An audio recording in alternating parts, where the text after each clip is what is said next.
Hot Wheels. Mm-hmm. Hot Wheels has been a movie project that has been pitched, written, rewritten. Everyone and their mother has been fucking Hot Wheels.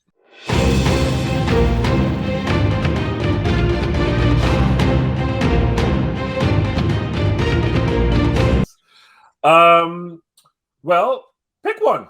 Great, I will do.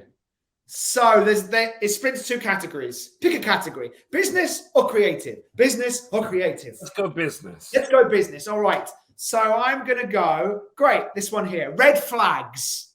What are your major red flags when discussing projects with producers or studio people? Anything done / said early in discussions ever set your alarm bells off and make you think this is not going to work out? It's good. It's an interesting thing. We have to be careful with this one. We do, don't we? Yeah, I think it's but yes. So first of all, there are definitely red flags. There are red flags about people. I was gonna say. Yeah. Can I tell a story? And I don't think it'll come back to bite us in the ass. I don't think it will do. I think it will. Do it. We went into a meeting with a producer, and he was running slightly late because he was meeting with someone else before. Right. Door opened, young woman came out, left. We went in and we started talking about projects and things they have. They said, we've got this script. We've got this script that we think we're going to need a rewrite on. We're like, oh, okay. Like, why do you think that? We were like, you know, I just kind of feel the writer isn't gonna be able to do with it. She just left, actually, and it was the writer who was working on the script that they were, and they were already discussing firing her. She was actually signing her contract in the other room. Signing her contract. She hadn't even started yet. And we both went, oh fuck, these producers are assholes. I know it was not a good first impression. It was not a good not a good thing for any producers out there or studio executives that may, for some random reason, watch this podcast. Maybe they do. Who knows? It's not a good thing to tell a potential screenwriter that you fire your screenwriters before you hire them. Yeah. You know, it is always, I think, something that we as professional screenwriters, we're big boys, we're not babies. We know that being replaced on a project is far more common than the other way around. Yeah. You don't want to go in knowing that it's a guarantee. Unless that's the deal. Yeah. Unless someone says, you know what, I want to hire you for one draft. We're probably going to go back to the other writer afterwards, but we need a punch up on blank.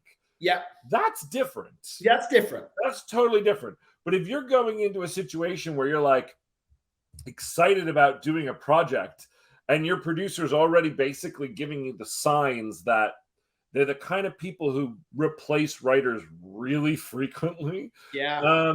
It just kind of doesn't sit well. Again, we know writers get replaced. That's not the issue. Yeah. It's more like she's sitting in the next room. Exactly. And that was it. Because it was like, oh my gosh.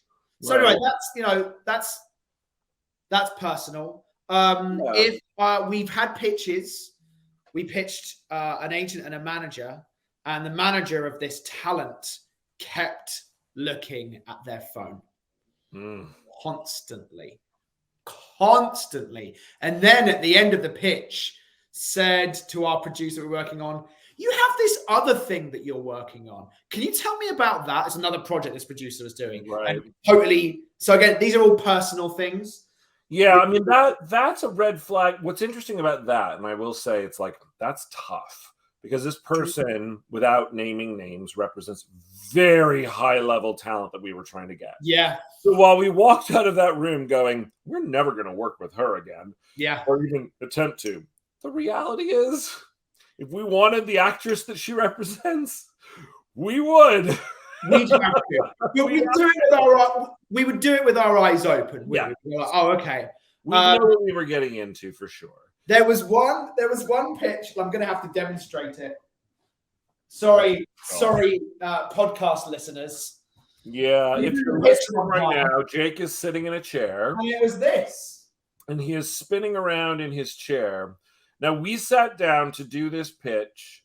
We had done all kinds of preparation. We'd worked with him. I love the fact that you immediately know what I'm doing. Oh, I know exactly what you're doing. There's only been one. And we went in having worked on this pitch with his most senior VP. Yeah. And we're sitting there. And he's just, we're trying to talk. We've got visual boards and stuff that we've done. We've done all this preparation, and we're trying to pitch him, and he's just spinning around in his chair. Yeah. And then I'm trying to stay positive about it as we're pitching. You think maybe this is what someone does to visualize something. Like you like to draw. Like sometimes people like have things that they need to do to listen, right? But then he comes in with his very first question. And the character he asks about wasn't a character in our pitch. And immediately we just went, oh, fuck. Oh, no. We're working with an asshole. Right. And that was another one. Yep. That was one where we said, yeah, we have no interest in doing that again. There was another So I'd like to ask, though, is it... what's a red flag before you get to that stage? What is something? I mean, like obviously the people who were telling us about the place that's a good red flag when you get in there. Well, for me, it's we get a script that needs rewritten, or it's a concept. Sometimes it's just a concept, right? And they've been trying to figure this out forever. Or this has been through, we got a script one. The title page was 6 or 7 deep. Right. And you just go, you don't know what you want. Yeah. It's not to say that we can't figure out what you want or come up with a version, because oftentimes you hear the phrase, we'll know what we want when we see it. God. But sometimes when there are these long title pages, it's like a project's been in development forever. For example, this is one that I think we toyed with, but it's very public knowledge about this project's been around forever. Hot Wheels. Hot Wheels has been a movie project that has been pitched, written, rewritten. Everyone and their mother has been fucking Hot Wheels. Well, when Hot Wheels came across our desk, we were like, is this what I'm going after? Really? But the funny thing is about that project, we said, you know what? Let's at least think about it. And it has been done by everyone, but it was sent to us through our agent, who we respect. And you want to, when people send you opportunities, you want to follow through. So we sat with it and we were like, okay, actually, we have an interesting way in. So we're like, set a meeting and we'll see how it goes. And we put, I don't know how many hours, but some hours into it. We didn't do a full pitch because we were like, we don't know. We're not going to do a full pitch, but we'll do a take. And the difference for us, a take is pretty broad. It's probably about 5 to 7 minutes. It's primarily conceptual in nature, isn't it? It's like I would say 5 to 7 minute conversation. Sure. Basically. Yes. Here's what we'd want to do. This is our version. Whereas like a full pitch is going to go through the whole plot of the movie. It's going to be 20 to 25 minutes. Yeah, totally. And a lot more work. Yeah. But we get in there, and if you remember, they weren't actually looking to hear a pitch on Hot Wheels anymore.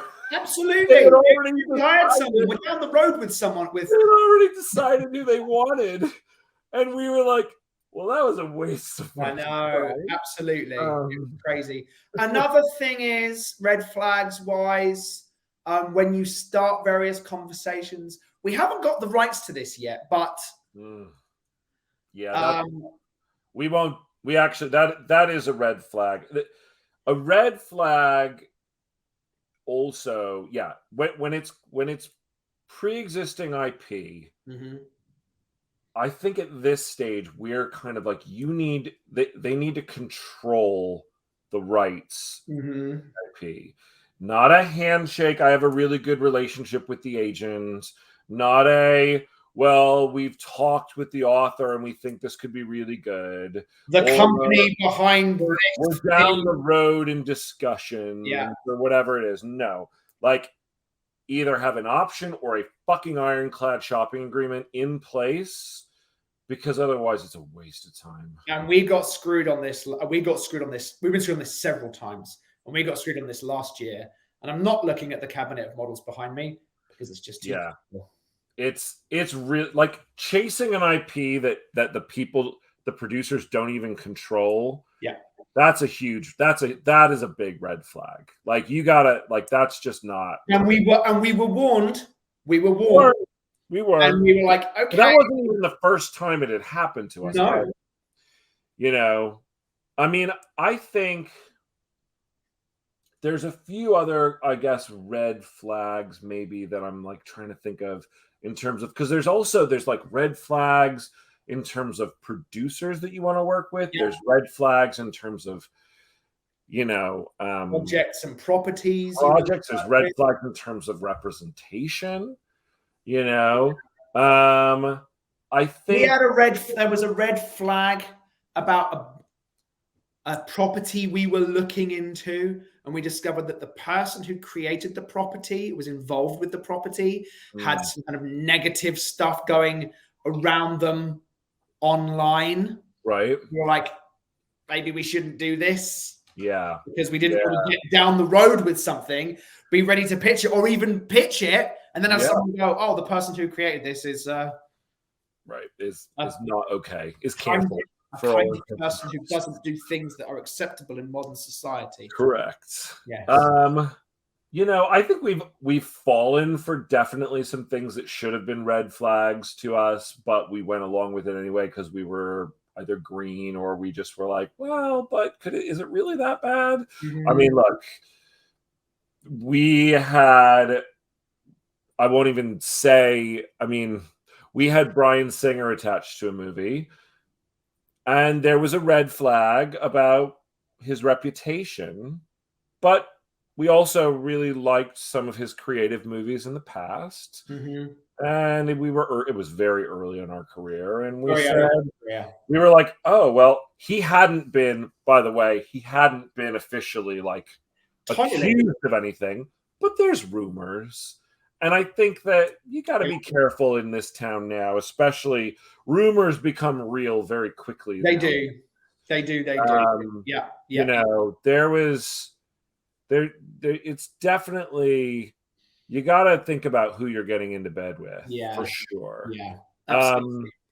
Who was it that we, so an interesting red flag that I would think about is the person that you're meeting with talking shit about a lot of other people at the same time? Totally. That is such a red flag for me. Yeah.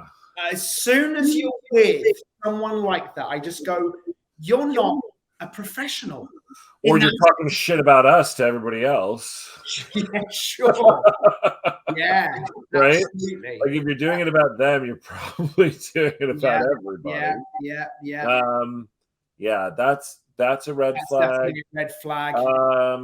How people treat their assistants. You can get a sense when you walk into an office if the assistant is really happy, or like, I think that's very valid. I definitely think that there are people who, I want to work with good people. I want to work with nice people. Yeah, absolutely. There's what happened with us? Forget, there was a huge red flag that we saw, and again, kind of avoided, with a producer that we had a relationship with, kind of, but we'd never met with him before. And then it was like, right off the bat in the first meeting, it was like, I want to do this. Text me who you're talking about, so we're not talking about it online. Yeah. Just so I can get on the same page. Right. I don't even want to mention names. Basically, the over eagerness of this particular thing, but then the kind of talking up I think I know all of the potential. Yeah. That's just what I was thinking about. Yeah. Okay. Yeah, just got it. It was almost too easy. Almost too easy. Absolutely right. And actually, interestingly enough, there are lots of minor red flags with, and this particular person had them. Just the way that they were, and that's a very vague thing to say. But like they might say, like, I mean, I might say that about you, Jake. Kind of almost be not racist and not sexist, but kind of adjacent, insinuating things. You'd be like, that's a weird thing. You'd be like, appropriate to say. When you've just met someone, like there's a professionalism, I feel like, that it's like, we're not close enough yet for you to talk that way. Totally. Right? Totally. That's a bit of a red flag. Now, I'll put a caveat on all red flags. And the reality is, like, this industry is filled with red flags everywhere. Absolutely. And so navigating those and going, is this worth the potential risk that it might be? Yeah. Am I willing to sell my soul for a paycheck? Is this the kind of thing, like, I mean, I'll use an example being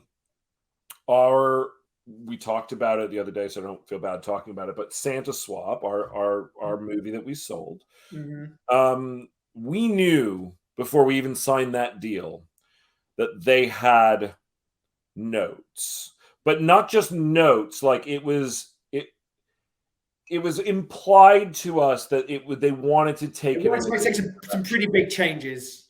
That is a huge red flag in terms of creatively a red flag to go, this may not be a good situation for this project. Right. We knew it. We said, well, we don't have another buyer. This is the only one raising their hands. Yeah. It was the beginning of COVID. We wanted the paycheck. Yeah. And so I feel like there's going to be red flags all over the place. And you just kind of have to make a choice to go, how am I going to feel in 6 months' time knowing that I walked into that trap? Yeah.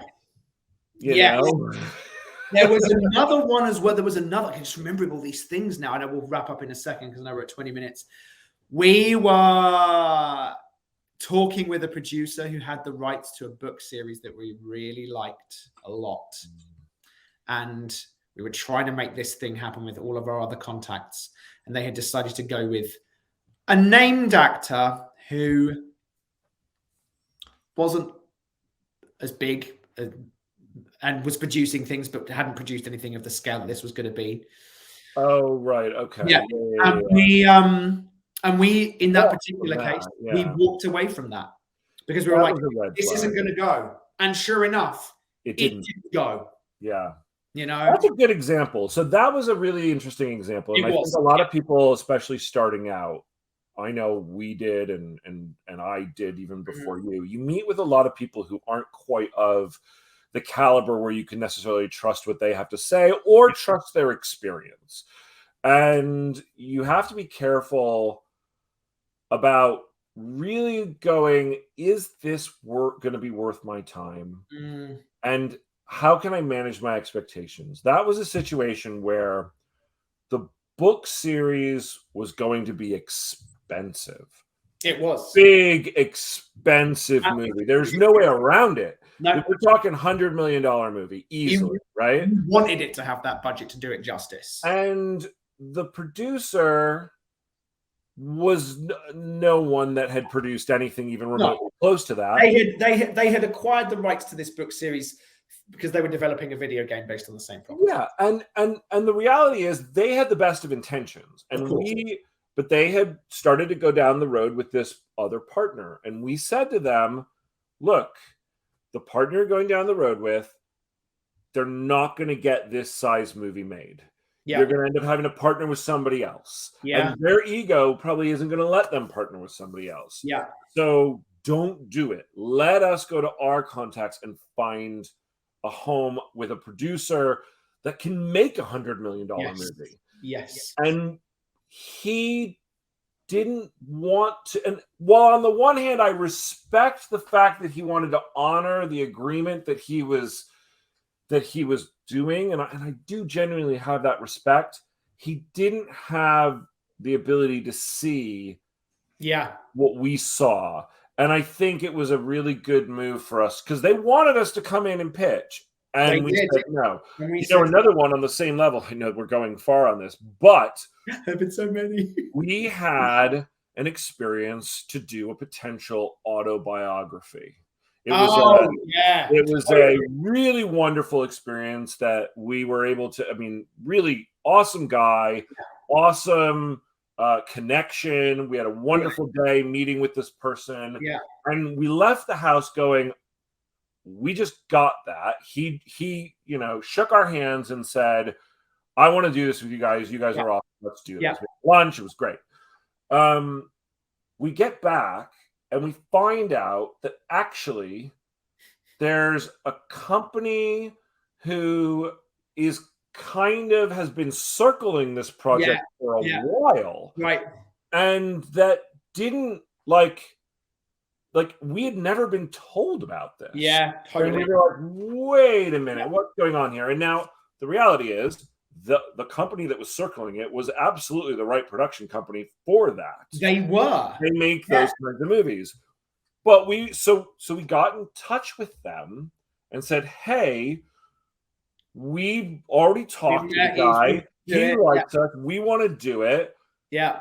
We're open to doing it with you. There was and their response was, well, if you'd like to come in and pitch us, you can come in and pitch us. I know. We were like,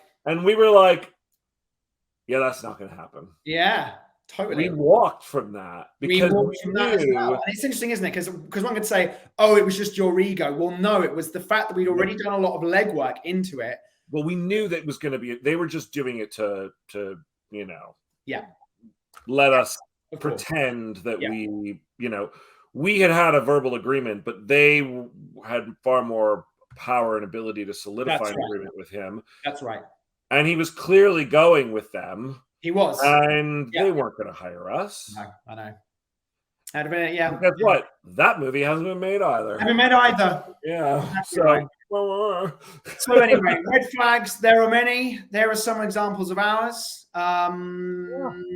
You're going to find your own. You're going to find your own. And honestly, I think probably the biggest thing as well is listen to your instincts. Yeah. Because they're going to be right 9 times out of 10 on certain things. If something feels wrong, listen to that. Listen to that voice. This is true.